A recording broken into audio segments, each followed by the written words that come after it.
Lutter contre le réchauffement climatique qui passera aussi par l'alimentation.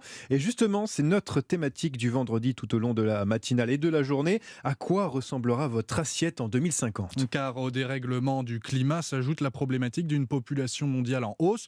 De 8 milliards en 2022, nous passerons à 10 milliards d'humains sur la planète en 2050. Alors parmi ces innovations dans l'alimentation, la génétique et les NBT sont les nouveaux OGM, les organismes génétiquement modifiés. Mais Céline Giraud, ils sont un peu différents de leurs aînés mal aimés. Alors, contrairement aux OGM, les NBT ne franchissent pas la barrière des espèces. C'est une technique de manipulation génétique plus naturelle. L'objectif, rendre nos céréales, nos fruits, nos légumes de demain plus résistants aux changements climatiques et aux maladies.